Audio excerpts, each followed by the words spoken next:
Next up, I had the Steelers minus 1.5. They went into New England, played the Patriots. I was kind of up in the air, but because it was kind of just basically a pick'em game, it was very, very close to that. I honestly believe that the Steelers would somehow find a way to win, and they did. They absolutely did. It took down to like 2 minutes left, but Aaron Rodgers did not play very well. 16 of 23, only throwing the ball 23 times, 2 touchdowns, 1 interception. It's amazing how I'm seeing this trend where teams are really trying to make their quarterbacks throw the ball as little as possible. What's crazy about that is that we're paying these quarterbacks more and more and more money, $50 million, $55 million, $60 million, $65 million. But then we're like, hey, can you throw the ball as little as possible? That don't make sense to me. Pittsburgh is averaging 2.5 yards per carry. And I understand that Aaron Rodgers isn't what he used to be.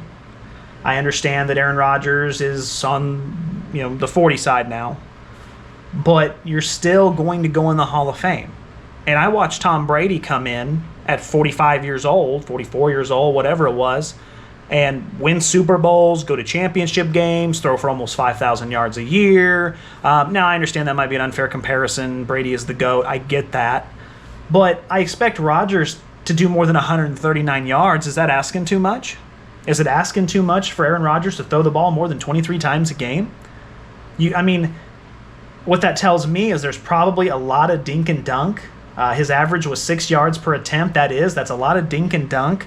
He doesn't want to throw the ball down the field. Aaron, that's what you're good at. That's what you're great at. If the offensive line isn't good enough, I understand you have to, dink and dunk where you can, but you don't have a run game. You have to have explosive plays. You've got to have that no risk it, no biscuit mentality where if you get a 2nd and 3, a 2nd and 2, go deep. Hit some deep passes. The longest reception of the day, 21 yards. From Jonnu Smith. Won't get it done. Sorry, won't get it done. Just won't get it done. If you're New England, look, you have a new head coach. Drake May is playing some pretty competitive football. You don't have anything to worry about. There's going to be losses like this. You have to really fight and play a really near-perfect game to get victories when you're in this type of state that New England is. But you're just building for the future. I like where these stats are at. They averaged 4 yards a carry. Mike Vrabel's going to get that defense where they need to be. He's an excellent head coach. He's an excellent defensive head coach, great motivator. He's been here. He knows the culture of New England. He's a great fit. Right now, I'm very calm on the meter with New England. They'll figure it out. But there's going to be some of these early in the season for sure, trying to, getting these types of losses. Sometimes there'll be wins in your favor, but overall, too many turnovers for New England also. I noticed when it came to the fumbles, they lost 4 fumbles. They fumbled 4 times and lost every single one of them yesterday.